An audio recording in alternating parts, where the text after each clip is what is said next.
Hi, my name is Tina Takish, and I'm going to be talking about my data-driven decision-making goals plan for literacy based on where I spent most of my teaching career, which was at Glasgow Middle School in Fairfax County. I actually pulled up where I worked last, which was Twain Middle School, very different environment.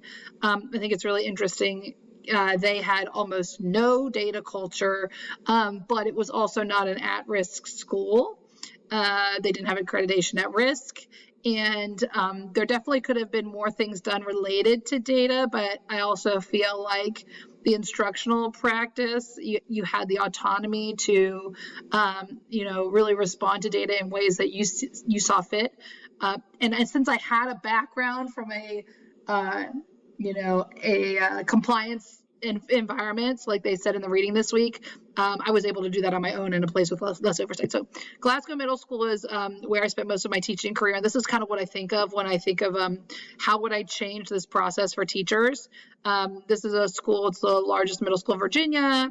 It's the largest ESOL program in Fairfax County. The academic achievement of students is not always where it needs to be. They have chronic absenteeism issues.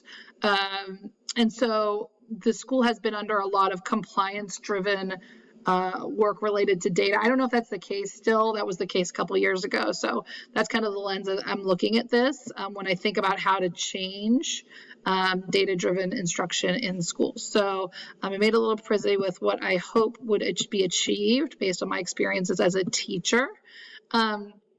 So in my opinion, what I've seen in the current state of data literacy in a place like Glasgow or other schools that are, facing those issues is that there's not enough principal agent framework happening. There's not enough, kind of not deputizing, but allowing teachers or other people other than administrators to step in those roles and be leaders when it comes to data-driven decision-making.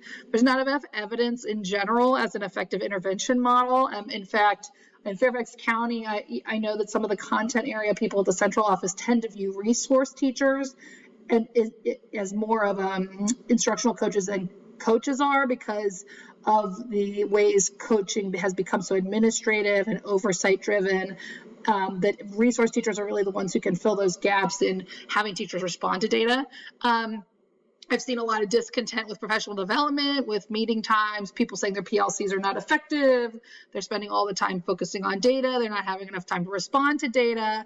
And then there's general issues of teachers not knowing how to respond to data or not responding to it. As a teacher leader, I definitely remember people coming in and saying, this is why this happened, not how do we respond to data? I think this would be a good idea. So I think that really reflects a lack of teacher empowerment because teachers feel like they have to justify their students' data, but it's the students, performing that way, and teachers can respond to that data. It's not always an exact reflection of the teacher's practice because a lot of teachers teach students who have really big gaps. And so my goal in the desired state of data literacy is to empower teachers to have their capacity built to be change agents in school-wide improvement. So my desired team members, I'm really putting administrators on there only in the sense that they get the whole school-wide view and they can kind of coordinate the moving parts across the school, but they are not the drivers of data-driven decision-making on PLCs and on teams. Those are really teachers and teacher leaders that have been identified, maybe even resource teachers or teachers that you employ as resource teachers part-time, and then they also teach classes, and they get to serve in a coaching role in this regard. I would also like to tap into the central office content area experts to help teachers bridge gaps in student data, and then office data administrators to help teachers kind of understand what to do with data literacy. Now, I think university researchers, bringing university folks in is important because it does kind of change this idea of schools being something where they're always bad and we have to always keep changing what we're doing at a school, that it's really more about like the more we learn, the more we know we don't know about the best practices for education. And so we're always changing in a cycle of improvement, not to punish people for what's been going on, but that as we know more, we do better. And I think focusing on the positive change is really important. So my action items would be, the first thing would be to conduct a data literacy inventory of staff and use that to determine and identify school-based leaders in data-driven decision-making. For specifically teachers, I know that there are people who have come from data science fields who end up at schools as math teachers, or I have a background in data literacy. I started as an education researcher. How can you elevate those teachers to really be leaders on their teams in data-driven decision-making and, presenting data, using data? But then you do need relevant professional development related to data, and also related to content area focuses and gaps in learning. How are we going to pedagogically respond to those? So I think that it's important to respond to the literacy inventory and then create relevant professional data.